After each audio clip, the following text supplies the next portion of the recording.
Really starting with an honest assessment and understanding where you are in your maintenance journey. And many companies need to understand, are you starting from the perspective of being reactive? Welcome to the Trend Detection Podcast, powered by Siemens. And now your host, Liz McGinn. Hi, everyone. I'm Liz McGinn with Senseye Predictive Maintenance here at Siemens, and I'm joined by Kelli. Kelli, you want to give a little bit of an introduction of yourself? Good afternoon. I'm Kelli Case. I'm one of the business development directors for Senseye. I've been with the Siemens organization for just over 3 years. Awesome. Thank you so much. So today we are going to be talking about finding the right predictive maintenance partner. So when we're saying partner, we are describing companies that we're working with or products that we're working with to really help along that predictive maintenance journey. So Kelli, why is choosing the right predictive maintenance partner such a critical decision for organizations today? Partly because you want a partner. You are investing in not only a technology, but really a culture change and a way of doing business, and having the right partner to support you in that transformation and the way of moving forward for your organization is really important because it's a journey for your organization. And having the right partner in doing that can really set you up for success over the long haul, because it is a journey, and it takes a while to be able to accomplish your goals. Part of it is you are buying a technology, excuse me, buying a technology, but you also are looking for the company and the support staff and the people that are going to be helping you implement that tool, and the knowledge and the experience to help you take that tool and put it to good use. So it's the combination between the technology and the experience and the support staff that goes with that. What are some of the biggest misconceptions that companies have when they start to look for a predictive maintenance partner? Part of it is really around misunderstanding the technology. There's a lot of noise in the marketplace. There's a lot of dynamics. The technology is changing quickly. So when you're looking at it, what are you buying? Are you buying services with a little bit of technology underneath it? Are you buying technology with a tiny bit of services? So really understanding what is it that you're looking for? Are you trying to buy a small component? Are you buying a platform? Are you looking more for services of somebody doing PDM for you on your behalf? So really, kind of looking through the noise and understanding ahead of time what you're looking for, so that you can really understand what you're looking for and finding the right partner through that. That makes sense, that you need to know what your own business is capable of before you start searching kind of for that partner. They also many times offer, when you go to websites, oftentimes they have probably what could be considered a lot of fluff, where high level information, and it's not very clear what you're getting, what is real versus what is the kind of the fluff of it. Are you buying? Do you need 5 of their components to really get the entire solution? Do you need the hardware plus the software plus the services to make it all work? So really, what is it that you need to have from their solution in order to get it? So you knowing what you need and what you want from the technology and the company in the first place, versus what they're offering and what's needed from them to really truly make it work in the first place, can be helpful. Yeah. Speaking of, knowing what you need, before reaching out to vendors, what internal questions should companies ask to themselves? Really starting with an honest assessment and understanding where you are in your maintenance journey. And many companies need to understand, are you starting from the perspective of being reactive, of running to failure?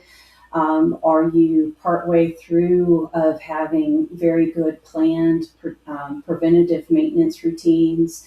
Uh, Understanding where you are in your inventory of spare parts. Are you putting spare parts in your inventory because it's a security blanket? Do you understand the lead times on critical components? What understanding that the culture of your maintenance team, of your operations, of production, and their willingness to change. Are they embedded in the processes that they are, or are they open to change? Are you working with a management culture that likes new technology and gives you the backing that you need to embrace new technology, or are they resistant to it? All of these types of aspects have a big impact on whether or not embracing new technology succeeds, because each of these components plays a factor in whether or not you can move forward with deploying new technologies like PDM. That makes sense. I think there's a lot of interest in, the culture. I think we talk a lot about like the parts, you need sensors, you need, devices to hook it up, and you need like, just the components themselves, but really talking about this culture of being ready to make those changes, to kind of implement new technology, and, people's willingness to embrace a change such as predictive maintenance. You come across people that like the way that they do it, they're proud in the way that they do it, and getting them to change their processes, is a task. And for management or executive management to come in and give a directive can sometimes, almost be insulting, or can be taken as I'm not doing well at my job, and that's a problem for the project team that comes in and wants to make those changes because they're resistant to it. And you need to understand some of those, feelings, of the maintenance teams, and set up that this is a tool that helps them. It's not there to take away their jobs. It's there to make them more effective and efficient in how they're doing their job. And understanding that culture and what you're walking into, and what you're dealing with, can be very helpful in making these projects successful. So, what qualities? Sorry. So when we're talking about kind of going in to these people and implementing new technologies and stuff, what qualities could separate a good PDM partner from a bad PDM partner when kind of analyzing or going into these situations? Part of it is having a partner that does listen. It's great when things are going well, but what does the partner do when something's not going well? Of being able to pivot when a change needs to be made, and how well do they listen? How well do they do that pivot? And the ability to make and adapt to those changes, of being able to implement those changes. What resources can they bring in? If there's a personality conflict, for example, are they able to admit it? Are they able to adjust for it? Can they bring somebody else in? Do they have project managers to, depending on the complexity of the rollout, to help you keep projects on tasks? Is it a simple project? Maybe a project manager is not necessary, but if it's a complex rollout, what resources are to the table for you? If it's again, a more complex one that has more in-depth integration requirements, data connectivity requirements, are they bringing the expertise and the experience to be able to help you through getting the data, from the various systems that you have up into the platform that you're using? Or are you working with a newer company that does not have that experience necessary? Yeah, is it important to have a partner that is in the same industry or focuses on one industry, or is there non-industry specifics that would also kind of work? There's always benefits to having industry experience because they understand exactly the problems that you're facing and are able to bring solutions to the table based on prior experiences and what they've done with other customers. However, I do think you should be open to partners that work across industries because you learn from other industries. There's oftentimes solutions that have already been solved in other industries because maybe a customer is further along in the PDM solution or journey than you are, and that issue has already been resolved. So don't recreate the wheel. And so, you know, starting fresh in an industry isn't necessarily, the best of things, but oftentimes partners are growing across industries, and PDM, a pump is a pump, right? And it's doing the exact same thing, just different material, for example. So working with a partner that has experience across industries is a completely valid opportunity to gain, access and experience with a partner that has years of experience, but maybe just not in the exact industry that you're in. That makes sense. Do you have any examples of kind of this cross-industry knowledge sharing that's happened? Certainly, within the Senseye group in particular, we have experience in working with customers in the food and beverage industry, within the CPG industry, within metals and mining, automotive. So again, a robot that's lifting a door from the automotive industry is still a robot that's moving in the aerospace industry, for example, that's still moving within the distribution, large box or some big pallet, for example, within the distribution industry. The function of a robot is basically the exact same, no matter what. So again, that cross-industry experience can be very helpful especially in the function of Senseye itself. The learning algorithms and the PDM capabilities of Senseye translate very easily across the industries. That's awesome to know that it's not super necessary to have industry-specific solutions or partners.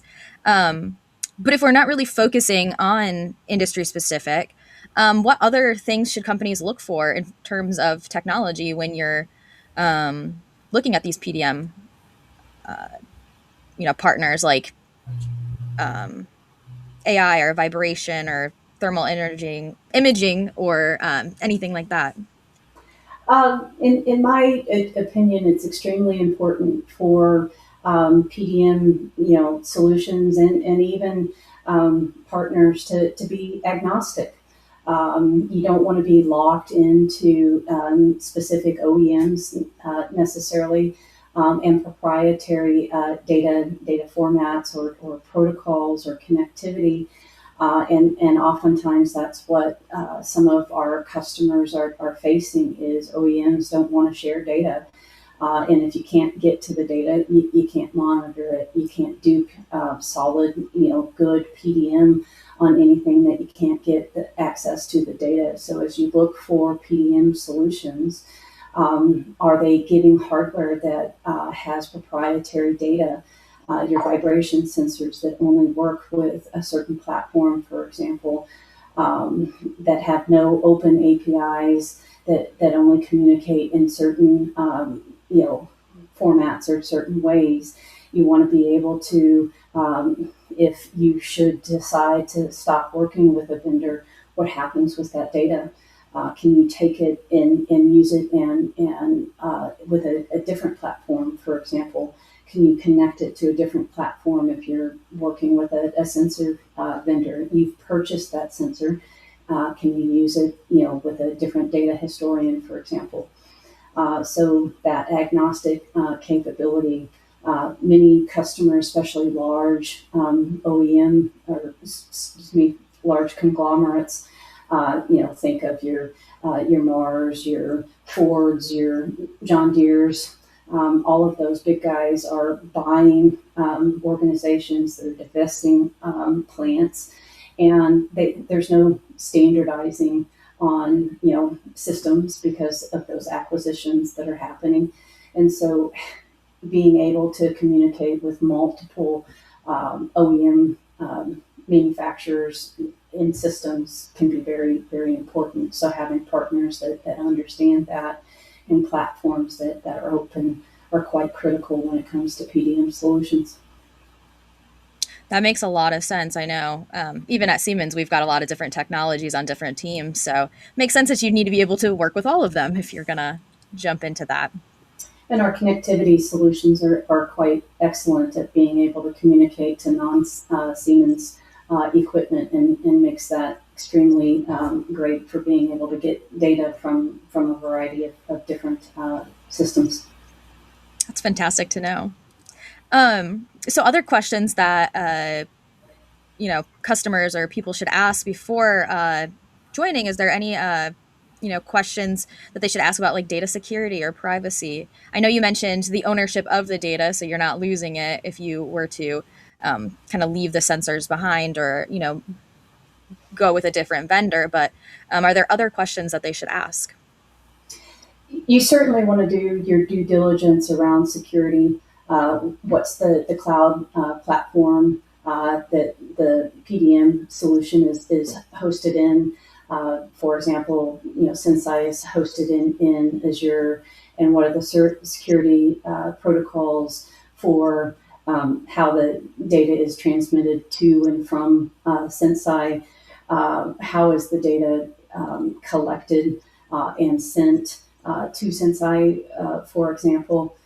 So security and having in-depth conversations between the OT, IT, and the Siemens team to make sure that all of the security requirements of your company are met and checked off. We're happy to go through all of the either questionnaires, RFIs, RFPs. If a customer and a partner won't go through that journey with you, then that tells you something quite quickly. Of how serious they are to win your business. Sorry, what was the secondary part? So the data security, privacy and ownership. So the privacy is the secondary part of that. There's the secondary part, to that is it a purely cloud solution? Is there an on-prem component?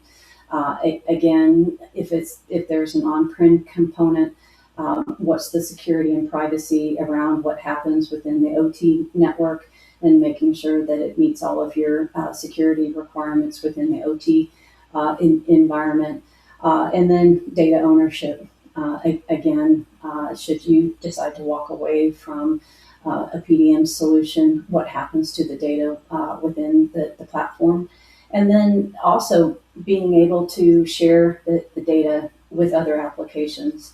Oftentimes there's information within the PDM solution that might make sense to export out of, for example, out of Senseye and share it with another application to dovetail it into a broader reporting on things like OEE and other reports to other audiences above and beyond just maintenance. So the shareability of information from your application to and from other applications. So shareability of the data above and beyond kind of those other three categories as well. That makes sense. I think it's important. Some other shareholders, especially if it's kind of a management pushing it, they're going to want to know what's going on, and being able to share that out is pretty important. Yeah, configuration, customization capabilities of the application, and who's going to do it. If you have quite a few requirements within your organization of configuration, quite a few companies will take an application out of the box and expect and want the ability to configure the application. So how configurable is your application? There is a difference between configuration and customization. So asking those kind of questions and making sure you understand what is configurable and what requires a customization and who's going to do that can be important questions to ask of your vendor. Yeah, could you explain a little bit more about the difference between customization and configuration? Configuration really is within the application. Are there settings that, for example, um, can I configure my dashboard through settings where when I log in, are there settings where I set my homepage so that when I log in, it defaults to a screen that I want to see specific to my user account, and I will always only see a certain dashboard when I log in. That's a configuration for me that I can set personally. Versus a customization is where somebody is required to write custom code, and that requires somebody to write the custom code. B Somebody has to maintain that when a new release of the product comes out. Somebody has to realize that customization was created, and then has to go back and verify whether or not that customization works with that new release. If it doesn't, then they have to upgrade it with the upgrade. And if you do too many of those customizations over time, that becomes quite complex and can be quite a nightmare each time a new upgrade. And for really forward thinking partners that release new functionality, more often, that nightmare quickly spirals. Hmm. That makes sense, especially you don't want to get kind of locked in or not be able to get the newest functions because you tried to do too many things that weren't necessarily built into the product. So knowing what those are is pretty important before you choose a partner or a product. So I guess kind of shifting gears a little bit, when you start to choose your partner, I think there's a couple of other things that obviously we've talked a lot about what you're wanting to look at, but I know PDM is really all about kind of scaling and making it from like one line to your plant or, even just like certain parts to more. Could you explain how one would evaluate those kind of scalabilities? So one is having an understanding of your ability to scale internally and what is your plan. Two, then that allows you to then start to map what you want and need in a partner. For larger organizations that are multi country, picking a partner that can support you in multiple countries can be very important. Do they have resources in Mexico and South America? Do they have resources in Europe so that you can stay with the same partner, or do you have to go out and find multiple partners that can support you in a global rollout? So as a scale, do you need to start with a pilot that you want to prove the technology? Oftentimes we do see customers that want to start with a smaller scale because they do need to have that cultural shift. They need to, again, PDM is a tool, They need to be able to put the tool in place. They need to understand how to use the tool and put it and understand how that tool impacts their daily lives. What processes do they need to change on their side to take the most advantage of what the tool brings to the table with that new technology? It is a new way of thinking. So how do they shift their own mindset to take the full advantage of the tool? So once you get past kind of that initial learning phase of what the tool is capable of, then you can understand more fully, you know, do we go from line 1 to line 2, or can we go from line 1 to full plant? And then build that scale. Can we go from, do we internally have the IT resources, the OT resources?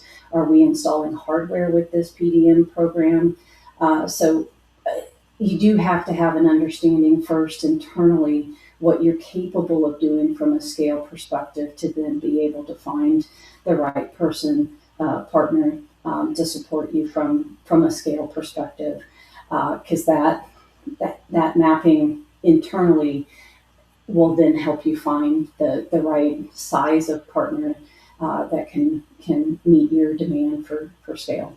If you have 14 plants, you know, in the United States, and you want to do all 14 plants, you know, in the United States, can you handle that internally with the right resources?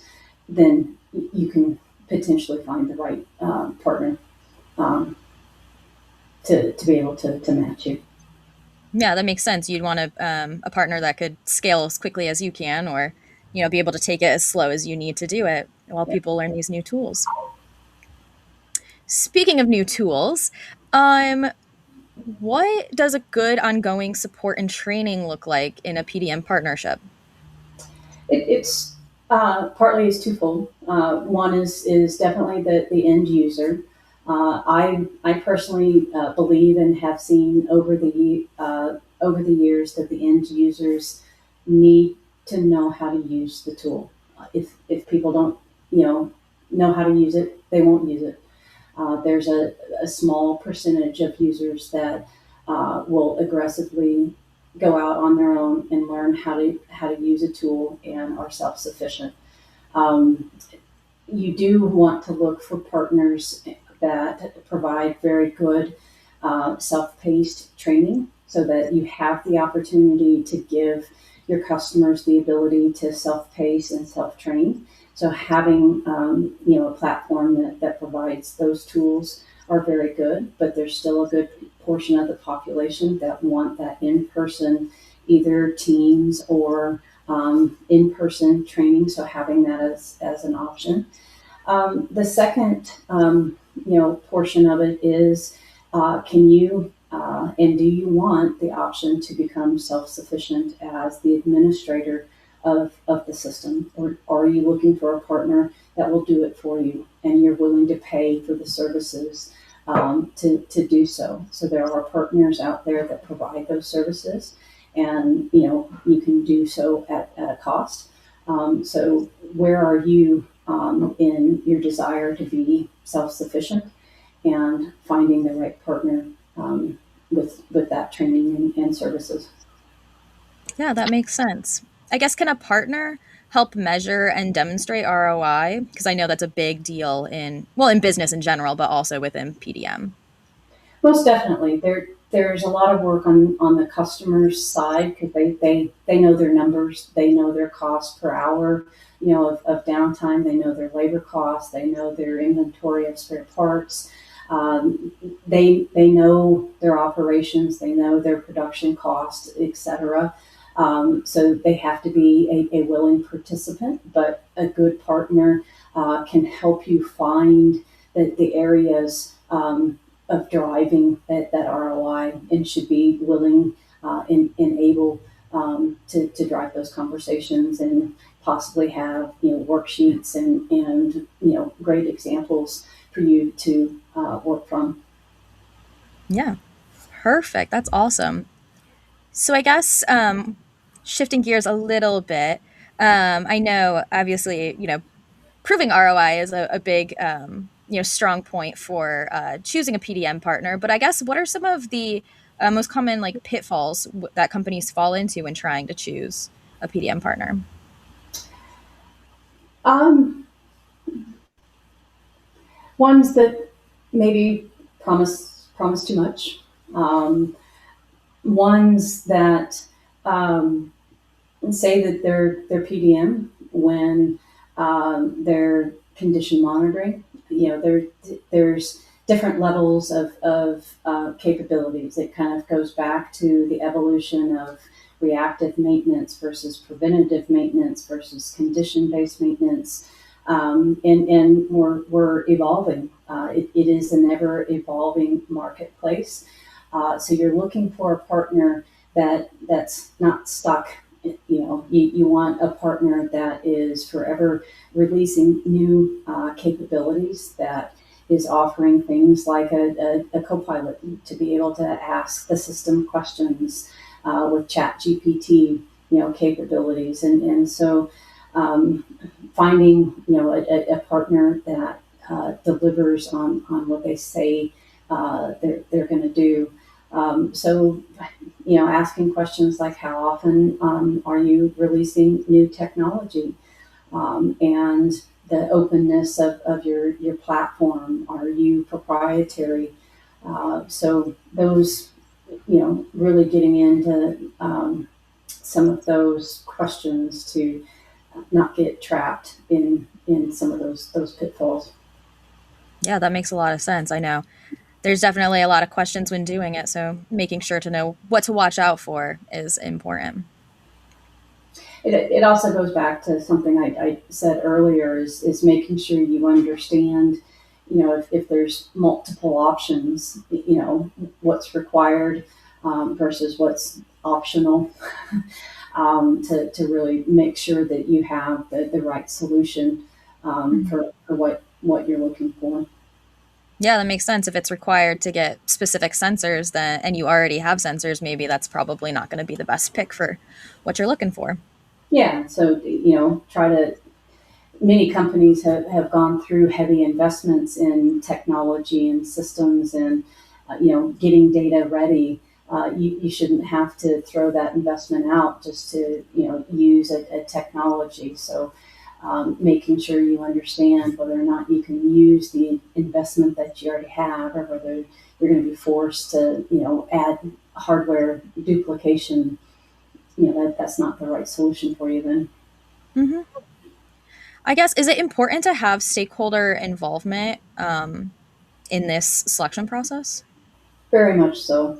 Oftentimes we'll see where corporate has come in and made a demand and a command that thou shall use this, and the people that have to use it every single day had no say in it, and eventually they may use it, but the widespread use of it either takes a long time to get there, or it is never fully used to the best extent because they really wanted another solution, and so they kind of go along kicking and screaming along the way, or vice versa. The guys on the ground really wanted something, but management never truly invests in it, so they never get the full system, so they're never able to get the full benefit of it. So really being able to have the guys, the boots on the ground, engaged with their opinions and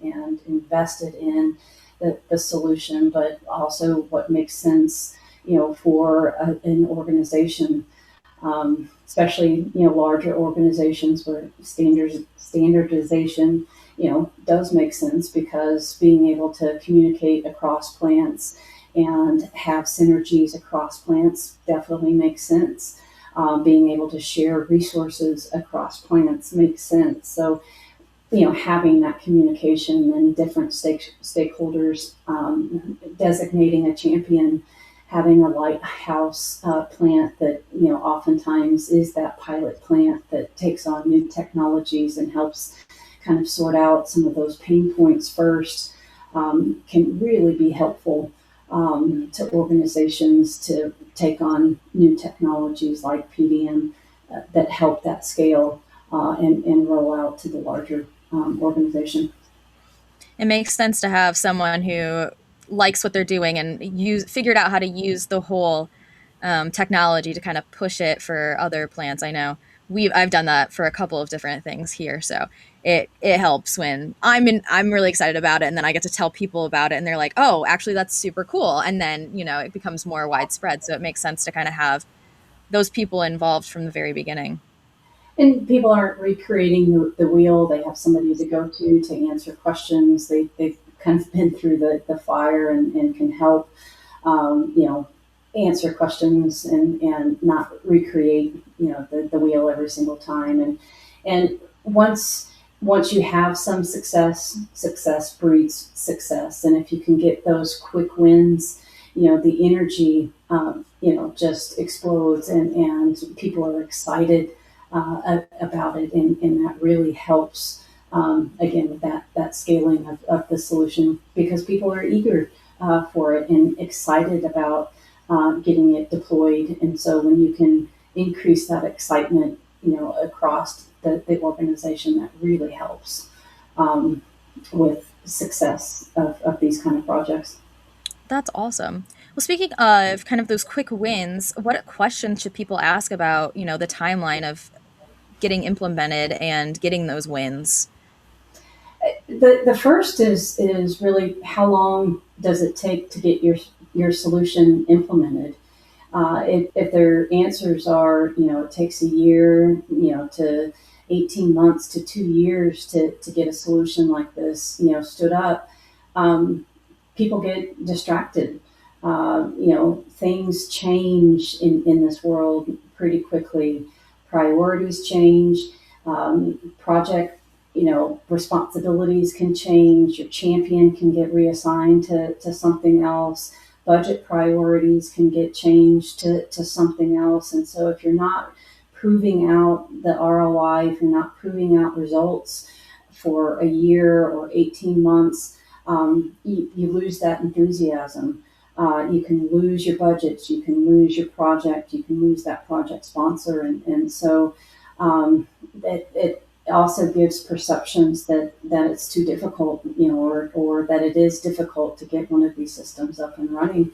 And if they don't have to be, or they shouldn't be, and there are systems that are not that difficult. And so, that's a quick, very easy question to answer, to ask, at the start is how quickly are we going to see results? And how quickly does it take you to get one of your systems up and running? Yeah, that makes sense. And Sorry, go ahead. how many people? It shouldn't take 100 people, necessarily to get one of these systems up and running either. That's true.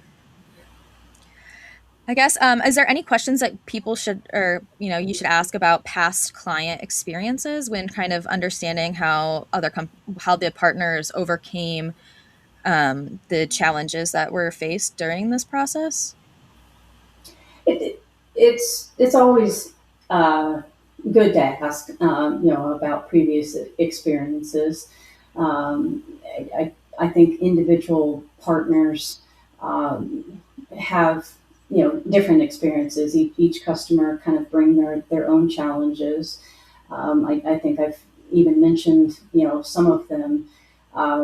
You'll have sometimes the one naysayer that comes into the room that seems to challenge the project every single time that he walks in.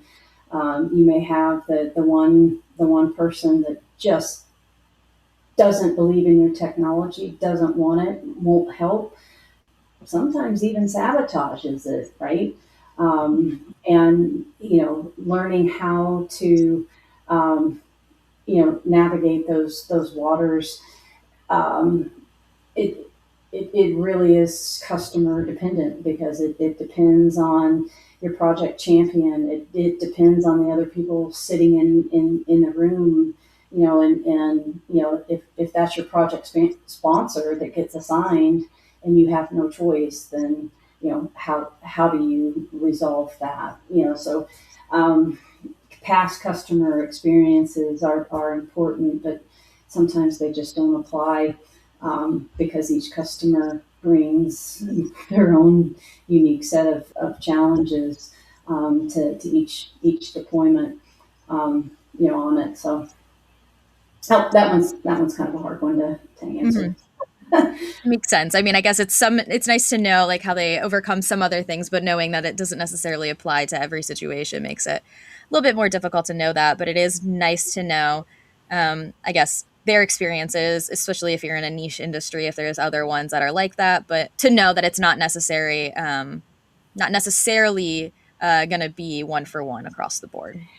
You always hope that you do a debrief of lessons learned from an implementation and a customer engagement, because you're always hoping to improve from those. There's always something to learn from a customer interaction, so that you can become better and not repeat mistakes or issues that you've had in the past. So I think that is an important thing to try and glean from a partner that you're working with, and being able to ask a question on how you've learned from previous engagements. I'm not sure how you ask that particular question in a selection process.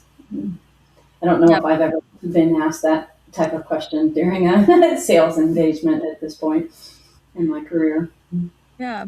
It's still a good, interesting thing to ask if they have any like major lessons learned throughout their, career or anything like that.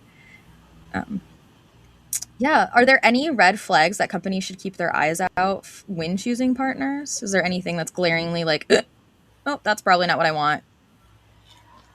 Um,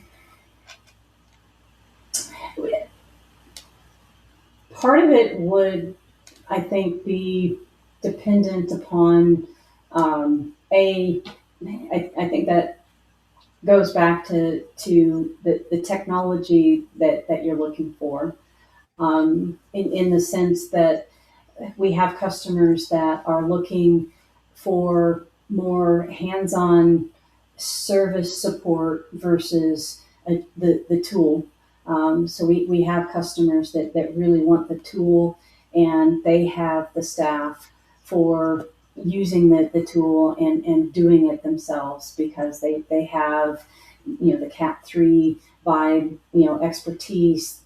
They've been somewhat doing PDM, and they're looking for an upgrade in the tools that they're using. So they've been further in the journey, and they're upgrading the tools that they're using, versus other customers that are just starting the journey, and they want their hand held, and they want the expertise of somebody reviewing the data and telling their maintenance teams, you need to go work on this piece of equipment. So there's kind of those two avenues, and so the red flag would be looking for a customer that's promising, a partner that's promising one, and trying to deliver the other, right. Mhm. And the second part of that is, if you do have bolder scaling plans, of looking for a partner that does not have the ability to match your scaling plans, but is telling you that they do. For example, being licensed to support plants in Mexico, but do they actually have the ability to conduct business in Mexico, right? So doing validation, that they could actually come down into your plants in Mexico and be legally allowed to do installations physically, in your plants in Mexico. So those types of things, and verifications and validations would be important during your interactions with a potential partner, based on what you're looking for. Yeah, that makes a lot of sense. I guess we've talked a lot about how to choose, your predictive maintenance partner and the best one for you. But how would a long-term successful PDM partnership look like? Or what does it look like? Sorry. Part of it is one is understanding your longer term goals. Part of that is it goes back to the scaling, right? And long term contracts. Is it a smaller company that is a startup that you are taking a risk and you knowingly are taking a risk with an organization, and you're you're doing so right versus going with an established organization, for example, like Siemens that has been around for many decades, and going with the trusted partner in doing so. That has a global presence that is able to support you from that global perspective with, in-depth service organization across the globe that has the ability to scale with you, globally, and the ability to, sign contracts that are multi-year contracts, both from the SaaS Senseye, the software licenses perspective, but also potentially from the services perspective. So long term, what are your goals? And then matching that to the capabilities of the partner that you're looking for, and what is the long term viability of the partner, and how secure are you in that long term viability of the partner? Are you looking for a short-term partner that you're just buying, a sensor from, and you know that the life of the sensor is 2 years, and you're okay with that, or are you looking for something that is more long-term? So knowing your goals of what you're looking for from short-term versus long-term is also very important when you're out there looking. That makes a lot of sense. I think everyone's looking for something a little bit different, and finding someone who fits, or finding a partner that fits what their goals are, is really important.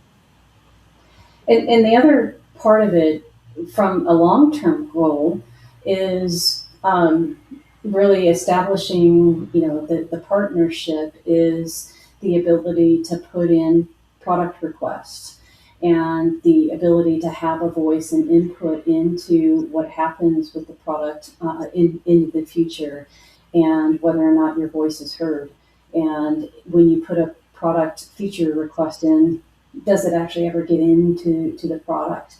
And can you be part of the product steering?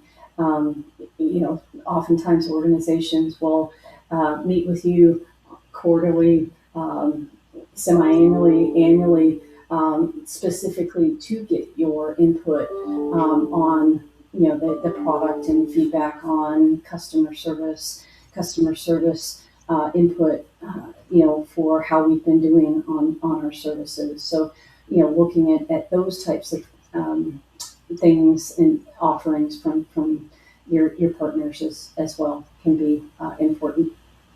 It's a good point to have kind of that two-way street. Makes more of a partnership than, just the buying and selling of a product or even services. So that's a good point. We're kind of up at our time here. Is there anything else people should know about, choosing the right predictive maintenance partner? Part of it is predictive maintenance. Is evolving. What's next, and so when you're looking for a solution,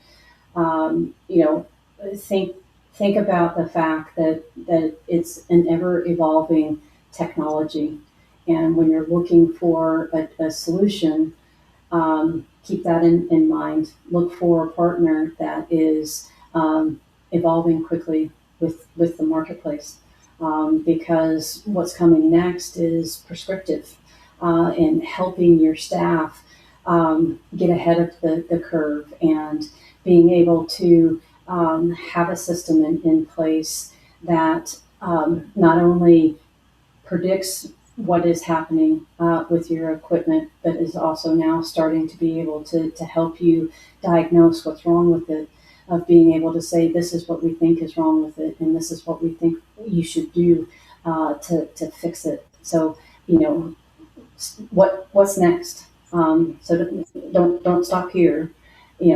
Keep evolving.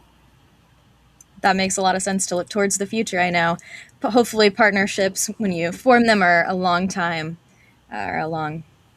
Yeah, you don't want to have to keep changing these systems, because you want to make you're hoping, at least I hope you are hoping to make a long-term investment, and that means that you want to keep moving forward, and you want to keep evolving, and you want to pick a partner that's doing the same. That makes a lot of sense.